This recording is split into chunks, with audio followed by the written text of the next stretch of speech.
como você vai ficar mais inteligente e passar em medicina, tá? Meu nome é Bruno Werneck, eu já trabalho com preparação para vestibular há uns 20 anos, já tenho histórico de vários alunos aprovados no ITA, no IME, em medicina, nas federais, e hoje eu vim aqui trazer esse conteúdo gratuito para você, só você seguir o quadro nas redes sociais que você vai ficar sabendo tudo direitinho.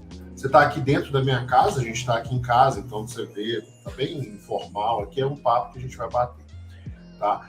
E quando eu trouxe esse tema para você, que é como você vai ficar mais inteligente, e não serve exclusivamente para quem quer passar em medicina, serve para quem quer passar em qualquer vestibular, tá? Então você consegue ficar mais inteligente e a gente já vai discutir sobre isso. Mas quando eu trouxe esse tema, geralmente quando a gente fala sobre inteligência, né, a gente entra numa ideia de comparação entre as pessoas, de que quem fala que vai ficar mais inteligente é arrogante.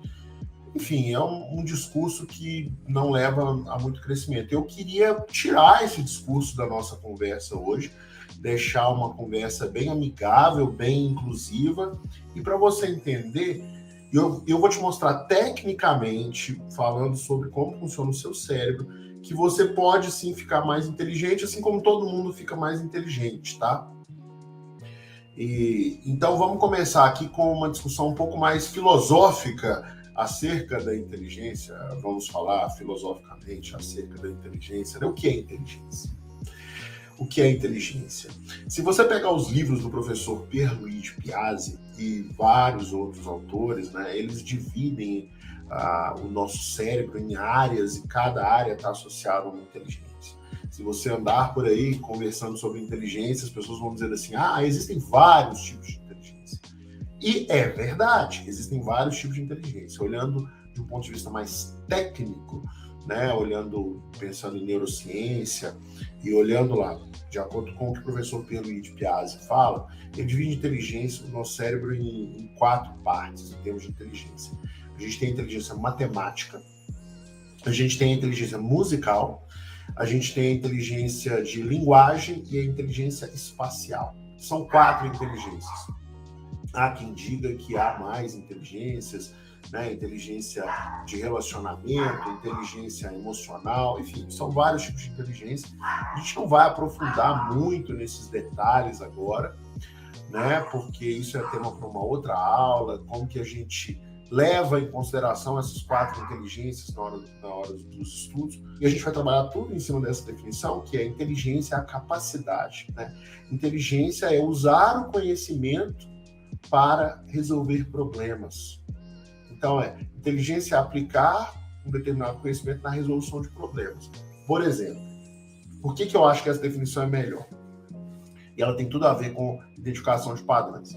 Vou dar um exemplo meu. Eu sei cozinhar. Eu sei fazer arroz, feijão. Sei seguir praticamente qualquer receita. Sei fazer ovo. Eu sei cozinhar. Mas eu cozinho muito pouco. Como funciona aqui em casa? Tem a Odete, que trabalha com a gente aqui, que faz a nossa comida e tal. E aí às vezes ela deixa comida pronta para o horário da noite. Tem dias que ela não deixa comida pronta, por quê? Porque a Lucimara, minha esposa, ela gosta de cozinhar, ela gosta de fazer aquelas comidas tipo Masterchef, ela gosta de fazer uma torta diferente, um bolo diferente. Teve uma vez que ela chamou um casal de amigos nossos aqui, fez um jantar com entrada, né, entrada, primeiro prato, prato principal, sobremesa, porque ela gosta disso, né? Mas não é sempre que ela faz, porque dá muito trabalho, né? A pessoa tem que estar dá muita energia. Então a Lucimara, ela sabe muito melhor do que eu. E, eventualmente, ela faz alguma coisa à noite, porque ela também gosta de cozinhar. Né? Então, quando chega de noite aqui em casa, podem acontecer 3 situações, se o pessoal tiver com fome. A Lucimara pode fazer alguma coisa, né? Porque ela sabe fazer. A gente pode pegar alguma coisa que a Odete deixou pronta e cozinhar, que já deixou pronta e esquentar. E eu posso fazer também, porque eu também sei cozinhar. Eu tenho esse conhecimento. Só que eu nunca faço. Então esse conhecimento é inútil, né? Raramente eu faço de vez em quando, assim, para os meus filhos. Então esse conhecimento é inútil. Então por isso que eu não gosto muito dessa definição de inteligência, que é só ter conhecimento. Eu acredito que tem que saber aplicar o conhecimento. Né? Tem que conseguir aplicar o conhecimento. E essa definição, tanto a de ter conhecimento quanto a de aplicar o conhecimento para resolver problemas, ela também permite que a pessoa desenvolva a inteligência. Ou seja, ela permite que a pessoa se torne mais inteligente, né? E onde que esse conhecimento fica armazenado? No nosso cérebro. Mas tem um ensinamento interessante, que não é só do professor Pierluigi Piazzi, de vários outros neurocientistas, de que inteligência está diretamente associada à capacidade de identificar padrões. Olha, pensa comigo, identificar padrões. E você vai ver que isso faz muito sentido.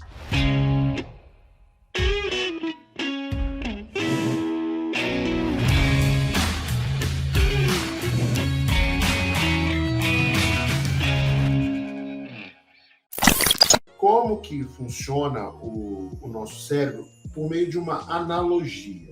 A analogia que eu vou fazer é de um equipamento muito parecido com o nosso cérebro, que é qual equipamento? Um computador.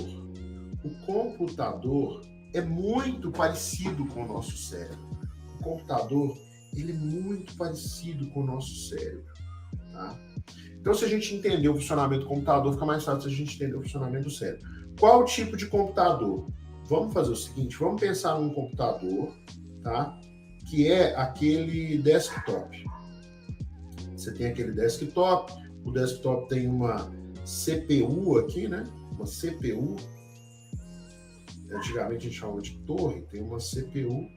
E dentro dessa CPU tem vários dispositivos, mas tem dois dispositivos especiais, que são dispositivos de armazenamento de informações. A gente tem um dispositivo que é a memória RAM, tá? E a gente tem um outro dispositivo que é o HD, tá? Você vai entender bem o funcionamento desse dispositivo agora, ó. Desses dispositivos agora. Imagina que você, de repente, teve que escrever um texto. Você teve que escrever um texto no Word. E você está usando um computador desses, que se conecta na tomada, tá bom? Ele se conecta na tomada. Ele não é um computador tipo desktop, tipo notebook. Por que eu estou usando esse computador que conecta na tomada? Porque o que acontece com o seu texto do Word se acabar a energia e esse computador desligar? Você perde todo o trabalho se você não tiver salvo esse trabalho no computador. Você perde tudo que você escreveu no Word. Por quê? Porque durante o tempo que o computador está ligado e você está trabalhando no Word, ele está usando a memória RAM, que é uma memória que é tipo um rascunho. É uma memória de rascunho, é uma memória provisória. Tá? É uma memória provisória. E essa memória, ela também é muito pequena. É uma memória pequena, é uma memória da ordem de gigabyte nos computadores mais modernos. Tá? O computador tem 1 GB, 2 GB, 4 GB, 8 GB, 32 GB, 16 GB, 32 GB de memória. Tá? E essa memória, ela tem uma outra característica, né? Que é uma memória volátil. Por isso, é uma memória de rascunho, logo, se é uma memória de rascunho, é uma memória volátil. Por quê? Porque se você desligar o computador, tudo que está naquela memória se perde e você não consegue recuperar mais. Você tem que salvar. E onde você vai salvar? Você tem que salvar onde? Salvar no HD, no hard disk. Tanto o HD quanto a memória RAM são dispositivos de armazenamento de informações. Mas o HD, ele tem uma característica que ele é uma memória definitiva, tá? Definitiva. O que significa isso? Quando você salva no HD, você não perde o conteúdo.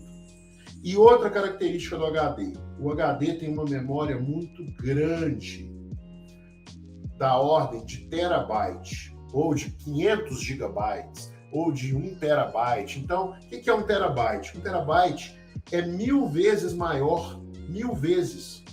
Ó, 1 tera é 1000 vezes 1 gigabyte, tá? Só para você ter uma ideia de ordem de grandeza, a memória do HD é muito maior.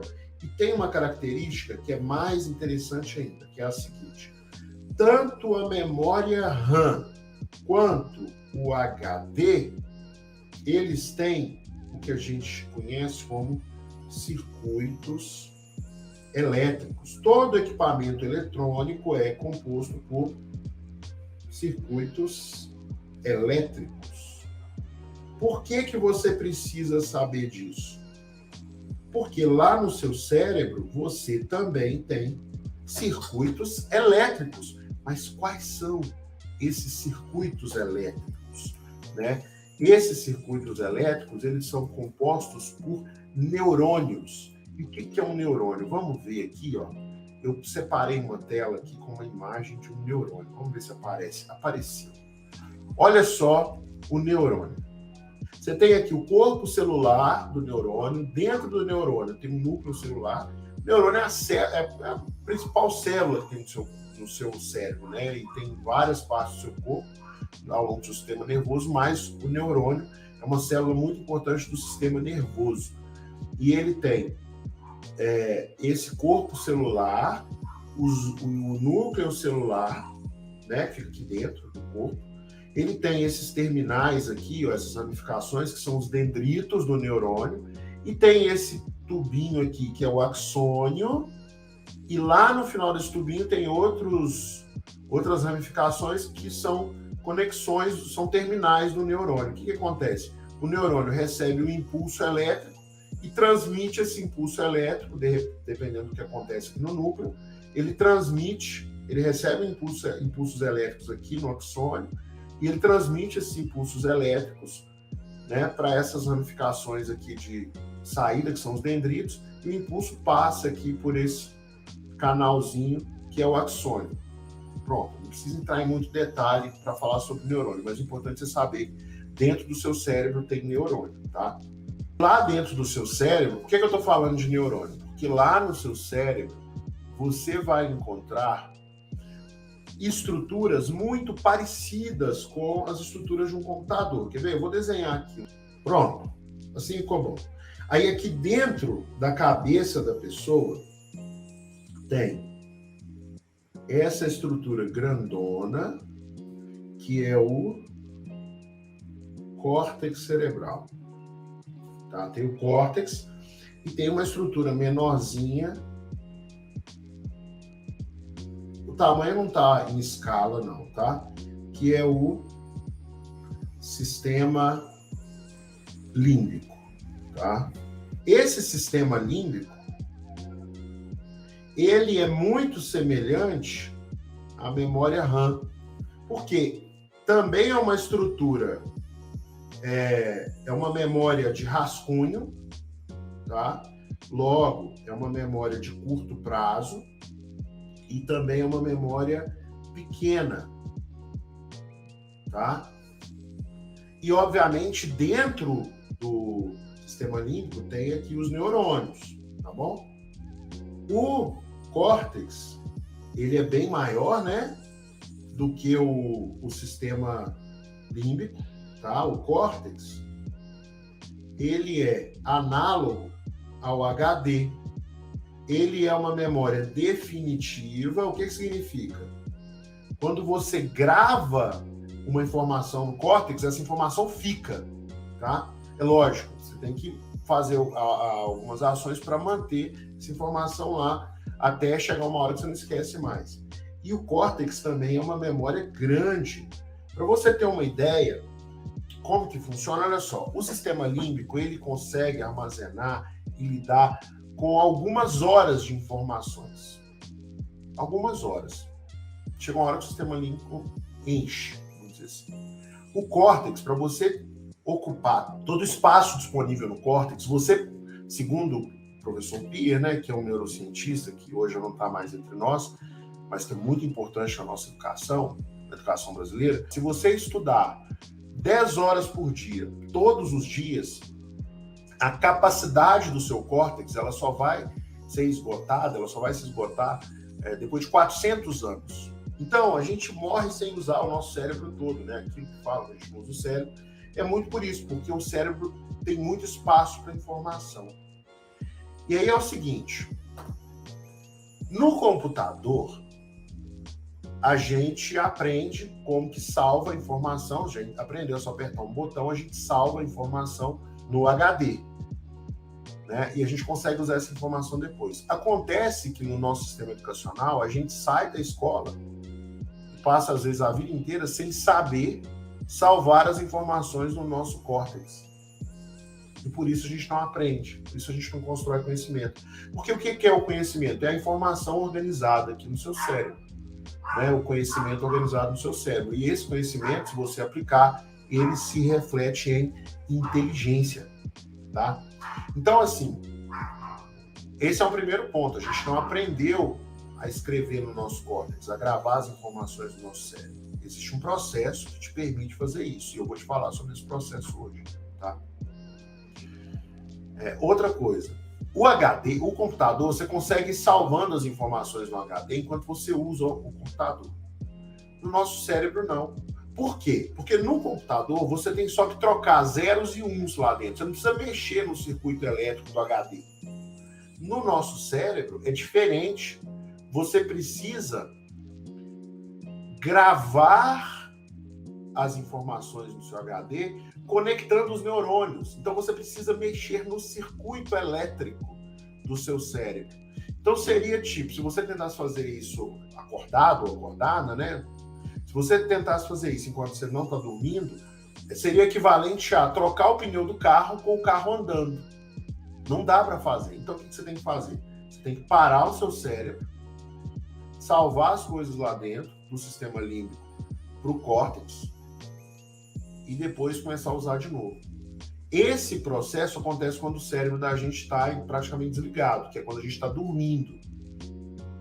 Mas como é um processo muito difícil, nem tudo que você interage de informação durante o dia é salvo no seu córtex. Uma grande parte é jogada fora. E é por isso que a gente tem aquela sensação de ter estudado e no dia seguinte a gente faz o quê? A gente esqueceu. Então você precisa salvar essas informações no seu cérebro para você conseguir usar no outro dia, né? E como que você faz isso? Bruno, qual é a informação que fica salva no meu cérebro quando eu vou dormir? Porque eu já entendi que tem informações que são jogadas fora. Mas quais são as que eu salvo no cérebro? As músicas de funk, as músicas da Anitta, as musiquinhas do TikTok. Porque dessas eu lembro. Sim, tem um motivo para você lembrar dessas músicas. Porque o seu sistema límbico vai salvar no seu córtex aquela informação que foi importante. Importante para a sua sobrevivência, importante para a sua felicidade. E geralmente essa informação ela vem carregada de emoção. O nosso cérebro aprendeu isso. Que a informação que tem carga emocional, ela deve ser salva.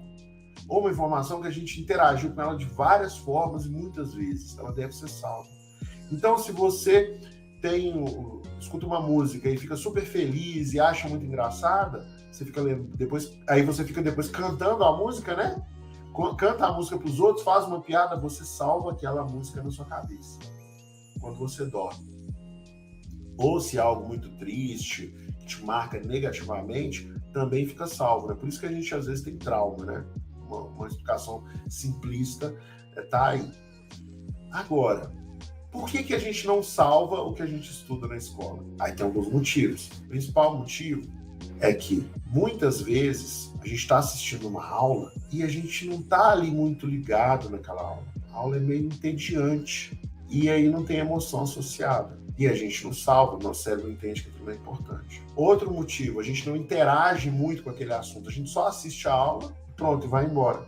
É diferente da música que a gente interage, é diferente de andar de bicicleta, que a gente escuta a explicação, cai, depois corrige, entendeu? Aí não salva. E tem um outro motivo também. A memória do seu cérebro, o sistema límbico, a memória de curto prazo, ela lida com um volume pequeno de informações não é muito amplo, não pode ter muita amplitude de informação. Não pode ser vários assuntos, tem que ser um assunto só. Poucos assuntos. E você aprofunda muito naquele assunto, você interage muito naquele assunto. Se você interage com muitos assuntos ao longo do dia, quando chega de noite, sua cabeça está cheia daquilo e você vai dormir, uma parte dessa informação é jogada onde? Jogada fora. E aí, essa informação que é jogada fora, muitas vezes, pode ser uma aula que você assistiu ali no final do dia, quando você já estava num estado de cansaço. Principalmente se você assiste, 8 horas de aula por dia, certamente você não vai lembrar de tudo. Vale mais a pena, já é para você trabalhar no vestibular. Vale mais a pena você estudar 1 hora de teoria e fazer 1 hora de exercícios. E fazer isso com umas 3, 4 matérias no máximo.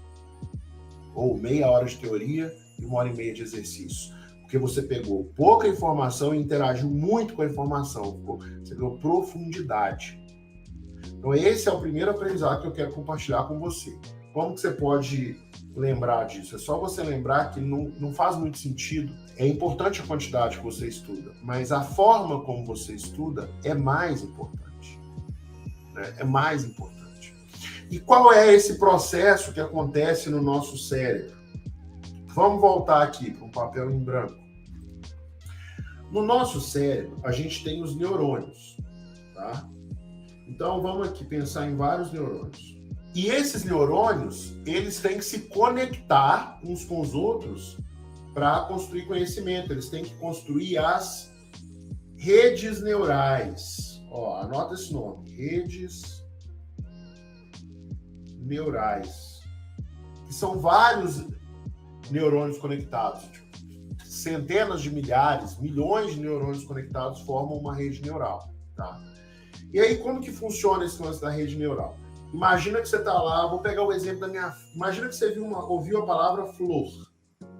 Você ouviu a palavra flor. Na hora que você ouve a palavra flor, se você já viu várias flores, existe dentro do seu cérebro uma rede neural que identificou o padrão flor. Ele sabe que quando a pessoa fala flor, vem uma imagem na cabeça da pessoa. Essa rede neural é ativada e aí aqui na saída aparece uma florzinha. Entendeu? Só que como que você constrói esse conhecimento? Você faz assim, Você mostra uma flor, você fala a palavra flor e mostra uma flor aqui. Você fala a palavra flor de novo e mostra outra flor. E vai perguntando para a pessoa e vai interagindo com isso. Como a gente interage muito com esse tipo de situação, a gente sabe o que é flor. Né? Mas nos estudos é da mesma maneira. O que é que precisa acontecer para você formar essas redes neurais? Precisam acontecer as sinapses. Tá? O que são as sinapses? É quando você conecta um neurônio no outro.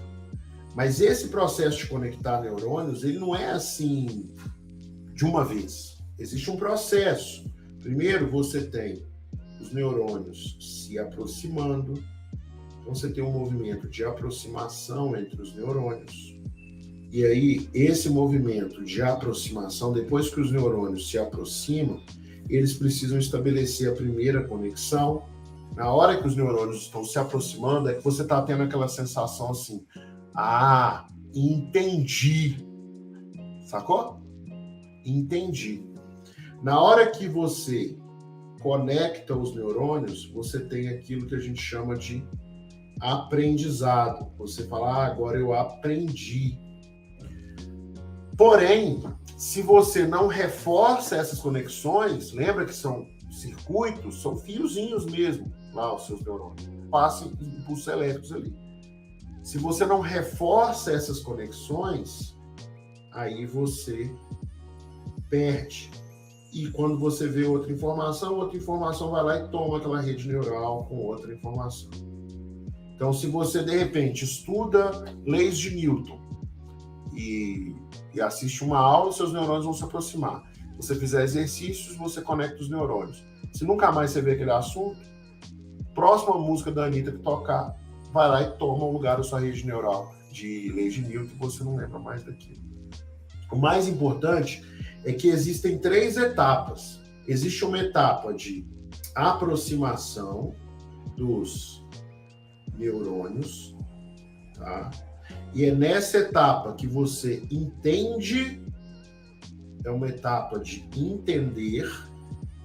Existe uma etapa de formação de sinapses, que é a etapa de aprender, que é quando você, de fato, constrói as redes neurais, e tem a etapa de reforçar as sinapses, que é quando você faz o processo de fixar para não esquecer. Todo o fundamento do método quadro é baseado nisso, é baseado nessas 3 etapas. Esses aqui são os 3 pilares do método quadro, que é o método que eu aplico para os meus alunos. Como que você aplica essa metodologia nos seus estudos? Aí nós vamos avançar agora. Primeira etapa, entender.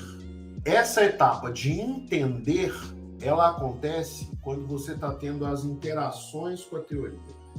Então, toda vez que você está lá numa sala de aula e o professor explica uma matéria e você fala assim, entendi. Quer dizer que você está aproximando os neurônios. Quando você fizer os exercícios, você vai criar as primeiras conexões. Quando você aplicar a revisão espaçada, aí você vai reforçar as conexões, reforçar as redes neurais, tá? Como que funciona no sistema educacional tradicional? Você assiste a aula e vai embora. E às vezes tem para casa no outro dia. Só que, como a gente não pratica, a gente esquece. E passa a escola inteira assim, entendeu? A gente consegue aplicar, usar a informação e tirar nota boa na prova, por quê? Porque na véspera da prova a gente estuda a matéria, faz um monte de exercício e no dia seguinte faz a prova. Depois nunca mais a gente pega naquele assunto. Por isso que a gente sai da escola com nota boa, passado, e quando chega no vestibular a gente toma uma portada no rosto, né? Literalmente, o portão da aprovação ele fecha no nosso rosto. Por quê? Porque a gente não aprendeu a matéria. A gente chegou lá no Enem e não sabe resolver as questões do vestibular. A gente aprendeu apenas como que tira nota na prova. A gente já entendeu que você tem que estudar de véspera e vai tirar nota na prova. Bruno, então se você está me falando que o sistema educacional tradicional, eu vou lá na aula e eu entendo, o que tem de diferente na metodologia que você propõe para que a pessoa consiga acelerar esse processo de entendimento e já aprender a matéria? Aí agora, nem sei se essa pergunta passou pela sua cabeça, mas eu vou te explicar. Você pode fazer algumas coisas. A primeira coisa que você deve fazer para entender, ou seja, aproximar os neurônios mais rápido e até começar a conectar os neurônios uns nos outros, é ter uma postura ativa quando você estiver interagindo com a teoria. Essa interação com a teoria pode ser quando você um livro, pode ser quando você estiver na aula, pode ser uma videoaula. Importante você ter uma postura ativa. O que é uma postura ativa? É quando você vai anotando os pontos mais importantes, fazendo aquilo que eu chamo de resumo tosco. O que é um resumo tosco? É tipo isso aqui que eu fiz. Ó. Eu estou anotando só os pontos mais importantes e eu desenho, porque aí fica um negócio mais lúdico até, entendeu? Então, se você tem uma postura ativa na aula, se você vai fazendo ali as anotações básicas, sem escrever aquele resumo podoso que demora 1 hora para você fazer, 2 horas. Não é isso. Né? E, inclusive, depois, quando você estiver interagindo com a teoria, lendo um livro ou assistindo uma videoaula, o ideal é você fazer um resumo tosco e já partir para os exercícios, para você fazer as conexões com os neurônios. E aqui no quadro, especificamente, eu tenho um negócio que eu chamo de aula interativa, que foi um negócio que a gente criou aqui. Como que é essa aula interativa? Ela tem algumas etapas. A primeira etapa é um teste diagnóstico, tá? Para mostrar para a pessoa o que ela precisa aprender. E aí, depois desse teste diagnóstico, essa pessoa vai assistir uma videoaula. Essa videoaula vai durar de 5 a 15 minutos, é uma videoaula mais objetiva, onde ela vai estudar um conceito. Depois que ela estudar esse conceito, ela vai fazer um exercício de fixação para aplicar esse conceito. E se ela tiver errado, ela já vai assistir a videoaula de novo, porque o exercício é de aplicação imediata. Depois desse exercício de fixação, a pessoa vai e assiste outra videoaula, 5 a 15 minutos. E faz o quê? Mais um exercício de fixação para aplicar esse conceito. E ela vai fazendo isso até o final do tópico. Por que essa aula interativa é muito boa? Porque quando a pessoa chega no final, ela está pronta para a próxima etapa, que é o quê? Uma lista de exercícios. E se a pessoa tem dúvidas em cada um desses pontos aqui, ó, ela tem acesso a um negócio que nos cursinhos você vai conhecer como monitoria. A diferença é que é pela internet e é muito rápido, né? E é ilimitado, então não tem limitação de horário. A pessoa pode acessar quantas vezes ela quiser. Então, nesse processo, a pessoa entra lá, ela sai pronta para fazer uma lista de exercícios. E a lista de exercícios tem tudo a ver com a segunda etapa do método, segundo pilar, que é aprender. E como que a gente aprende? Com estudo individual, com exercícios. A gente aprende quando a gente está fazendo exercícios.